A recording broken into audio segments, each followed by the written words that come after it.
Hello students, how are you? Today we will start our new chapter, chapter number 2 of class 8, microorganisms, friends and foe. Students, why this chapter is called microorganism, friends and foe? Friends का मतलब friends मतलब दोस्त जो हमारी help करते हैं and फो यानी कि एनिमीज और द दुश्मन जो हमारे को हार्म करते हैं। तो माइक्रो ऑर्गेनिज्म दोनों तरीके से बिहेव करते हैं। Sometimes they behave like friends and sometimes they behave like enemy और दुश्मन। That's why these are called the microorganism, friends and foe. So let's start the chapter. Chapter contents which we cover, the topics which we cover in this chapter are, first topic which we cover, that is introduction. What are microorganisms?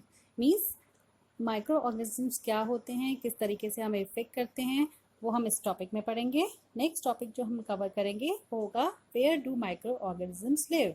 Means microorganisms हमारे environment में कहाँ पर रहते हैं, किस तरीके से रहते हैं, उसको हम इसमें कवर करेंगे। Next topic which we cover is microorganisms and us. Means microorganisms हमको यानी कि ह्यूमंस को और एनिमल्स को किस तरीके से इफेक्ट करते हैं, हम लोग किस तरीके से रहते हैं, एक दूसरे को इफेक्ट करते हैं, वो हम इस टॉपिक में कवर करेंगे। Next topic which we cover, that is harmful microorganism. Harmful microorganisms, sometimes they are friends, sometimes they are enemy or the foe. So harmful microorganisms के बारे में इस हम टॉपिक में जो है लर्न करेंगे।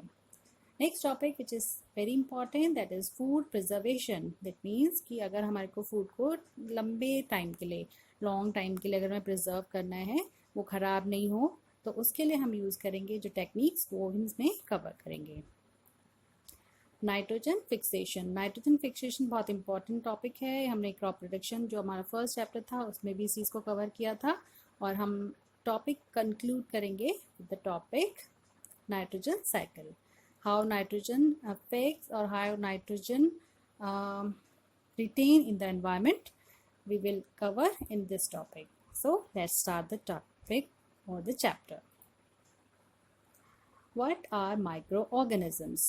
Children, there are so many tiny organisms around us which are so small that it is impossible to see them with the naked eye. ये आप सबको पता है। आप अपने चारों तरफ देखो, अभी वहाँ पे आपको बहुत सारे मैटर मटेरियल, बहुत सारे सामान आपको दिखेंगे, बट बहुत सारी चीज़ें ऐसी होंगी जो आपको नहीं दिख रही होंगी। सो जो ऑर्गेनिजम्स, जो भी चीज़ें नेकेड आई से नहीं आपको शो हो रही हैं, that are called the microorganisms. Micro means बहुत छोटे, और ऑर्गेनिजम्स मतलब जो लिविंग थिंग्स हैं। तो माइक्रो मतलब बहुत छोटे, ऑर्गेनिजम्स लिविंग थिंग्स को हम बोलते हैं माइक्रो ऑर्गेनिजम्स और माइक्रोब्स। लिसन क्लास, अब ये एक पिक्चर है, इसमें आपको एक ब्रेड दिख रही होगी और इसके ऊपर थोड़ा सा ब्लूइश ब्लैकिश कलर का स्पॉट भी नज़र आ रहा होगा। This is the spoiled bread. और स्पॉइल ब्रेड के ऊपर स्पॉइल हुआ क्यों है? Just because of a microorganisms और microbe that is called the fungi. Okay, this is the fungi.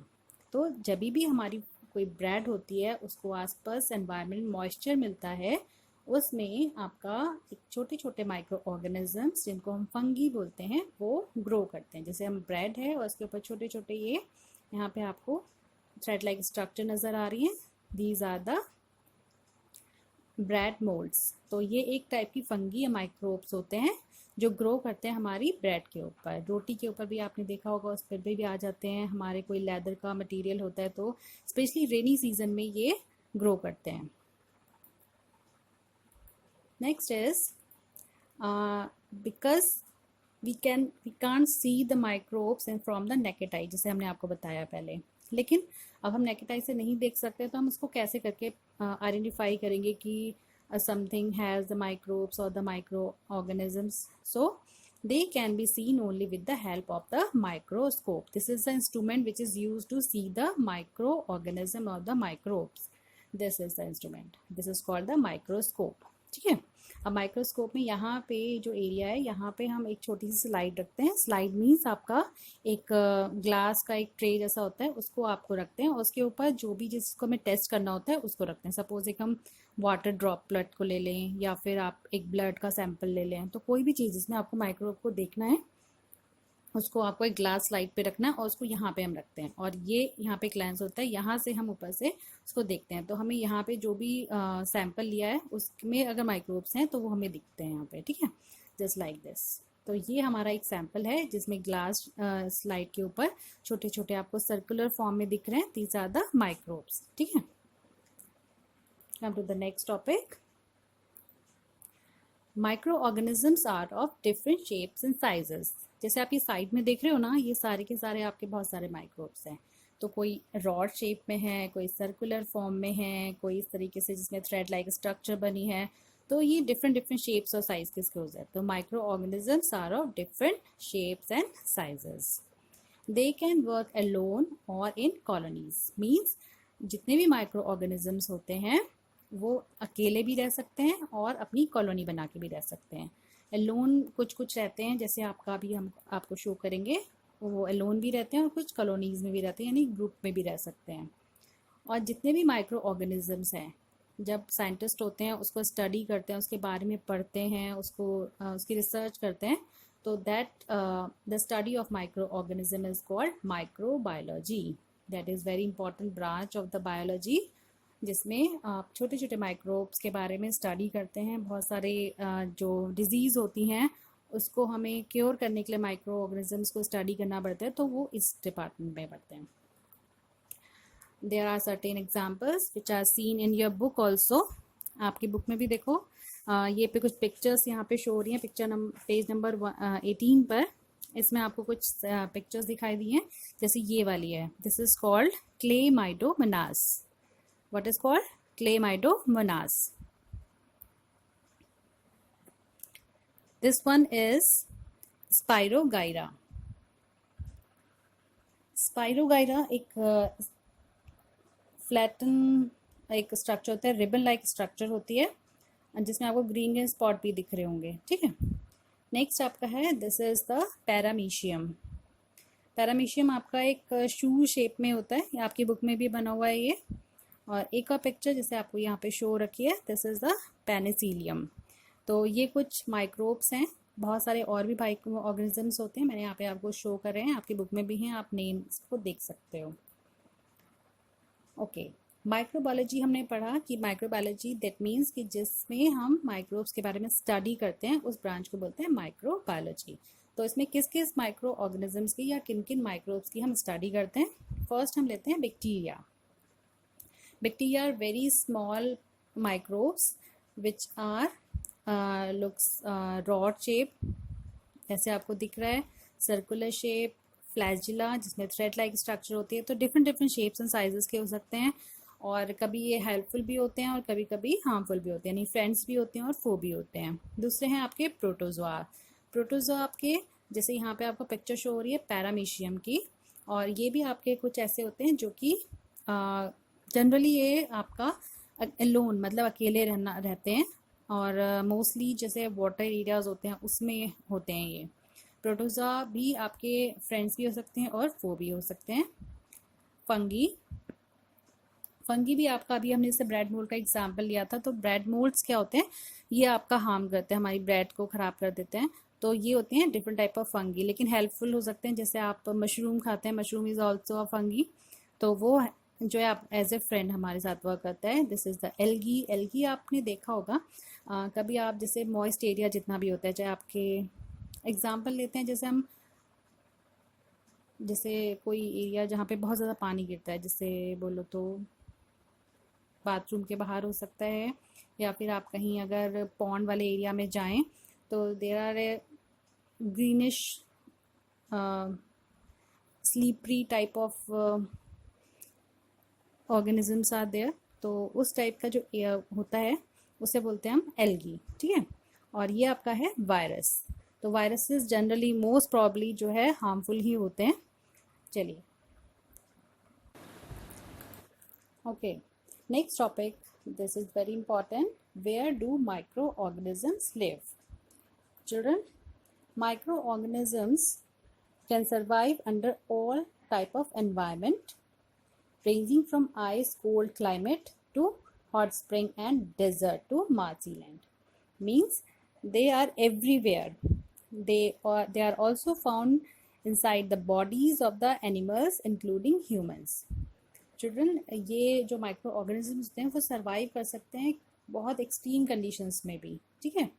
तो जैसे आपका आइस कोल्ड क्लाइमेट है, जैसे जहाँ पे ग्लेशियर्स वाला एरिया है, वहाँ पर भी माइक्रो ऑर्गेनिज्म रहते हैं। मतलब ऐसा नहीं कहेंगे कि बहुत अगर बहुत ठंड है तो वहाँ पे माइक्रो ऑर्गेनिज्म नहीं होंगे, तो वो किसी भी एक्सट्रीम कंडीशन में भी जो है लाइव रहते हैं। हॉट स्प्रिंग्स मतलब जहाँ बहुत गर्म पानी के जो स्प्रिंग्स होते हैं, स्प्रिंग्स मतलब झरने या फिर आपका जो वाटर सोर्सेज होते हैं जो नेचुरल होते हैं, that is called the springs.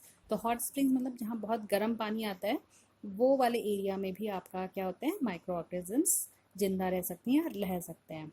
Desert to मार्सीलैंड, desert area वो होते हैं जहाँ पे रेगिस्तान होता है, और डेजर्ट एरिया में बिल्कुल की सूखा होता है। ऐसे बोलेंगे मॉइस्ट है तो वहाँ पे माइक्रो ऑर्गेनिजम्स होंगे, और अगर सूखा है तो नहीं होंगे, ऐसा नहीं होता है। डेजर्ट एरिया में भी माइक्रो ऑर्गेनिजम्स रहते हैं। मार्सीलैंड मीन्स जैसा एरिया होता है आपका जो कोस्टल एरियाज होते हैं, उस टाइप की ज़मीन पे भी जहाँ पे थोड़ा सा सॉल्टी एरिया है, वहाँ पर भी जो है माइक्रो ऑर्गेनिजम्स रहते हैं। they are also found inside the bodies of animal including humans, यानी कि कुछ जो माइक्रो ऑर्गेनिज्म हमारी बॉडी के अंदर भी रहते हैं। अब हम बोलें कि हमने अभी जैसे लॉकडाउन का टाइम चल रहा है, अभी बहुत सारी सैनिटाइजेशन हो रहा है, बहुत सब कुछ हो रहा है, हम देखें कि अपने घर के आसपास ने पूरा क्लीन कर दिया, सब कुछ सैनिटाइज कर दिया। इवन अगर पूरा का पूरा क्लीन करने के बाद भी हम बोलें कि यहाँ पे कोई एक भी माइक्रोब नहीं है, कोई भी वायरसेस नहीं है, कुछ भी नहीं है, तो we can't say this because certain microorganisms are inside the body, यानी हमारे बॉडी के अंदर। हमारी बॉडी के अंदर अब कैसे रहते हैं, हमारी बॉडी में हमारे डाइजेस्टिव ट्रैक्ट्स में रहते हैं। ई कोलाई नाम का एक बैक्टीरिया होता है जो हमारी बॉडी के अंदर होता है, वो हेल्प करता है डाइजेशन में। तो इंक्लूडिंग ह्यूमंस जो है वो बॉडी के अंदर रह सकते हैं। Do you know microorganisms called extremophiles? Extremophiles मतलब होता है कि वो एक्सट्रीम कंडीशंस में भी वो रह सकते हैं। Have been found several kilometres below the earth surface. Several kilometres below, that means जो अर्थ है, अर्थ सरफेस पे तो हम देख रहे हैं कि वहाँ पे बहुत सारे वायरसेस, बहुत सारे फंगी, बहुत सारे माइक्रो ऑर्गेनिजम्स हैं, लेकिन जो अर्थ है उसकी सरफेस के अंदर भी बहुत किलोमीटर्स अंदर भी जो है माइक्रो ऑर्गेनिजम्स रह पाते हैं, वो सर्वाइव कर पाते हैं। That's why these are called the extremophiles. Some microorganisms like amoeba can live alone, while fungi and bacteria may live in colonies. जैसे मैंने आपको स्टार्टिंग में बताया था कि certain microorganisms like amoeba जैसे आपको ये this is the amoeba, और ये एक माइक्रो ऑर्गेनिज्म है, ये प्रोटोजन है, और ये जो है एक ऐसा माइक्रोब है जो कोई भी शेप में चेंज हो सकता है। अगर इसका फूड यहाँ पे होगा तो ये इसको आगे बढ़ के पकड़ सकता है, ठीक है। इसके कोई अपना एक फिक्स शेप नहीं होती है, ये किसी भी शेप में चेंज हो सकता है। तो एक अमीबा जो होता है वो एलोन रहना पसंद करता है, अकेले रहता है, कॉलोनीज बना के नहीं रहता है। दूसरा होता है फंगी, ठीक है। और बैक्टीरिया जनरली क्या होते हैं, वो कॉलोनीज में रहते हैं। जैसे आप यहाँ पे देख रहे हो ना, ये वाली जो शेप है, यहाँ पे देखो कितने सारे रॉड लाइक ब्लू स्ट्रक्चर्स हैं, दीज, ठीक है। तो ये सब के सब क्या होते हैं, बैक्टीरिया होते हैं। तो बहुत सारे फंगी और बैक्टीरियाज जो होते हैं जनरली वो कॉलोनीज यानी ग्रुप्स में रहते हैं। तो बहुत सारे अकेले यानी अलोन, और बहुत सारे कॉलोनीज में। तो दीज आर द वायरसेस और द। थैंक्स फॉर वॉचिंग, और चैनल को आप सब्सक्राइब करिए जिससे कि आप अपना नेक्स्ट जो वीडियो हम अपलोड करेंगे उसे आप देख पाएंगे। और आई होप सो कि आपको चैप्टर समझ में भी आया होगा।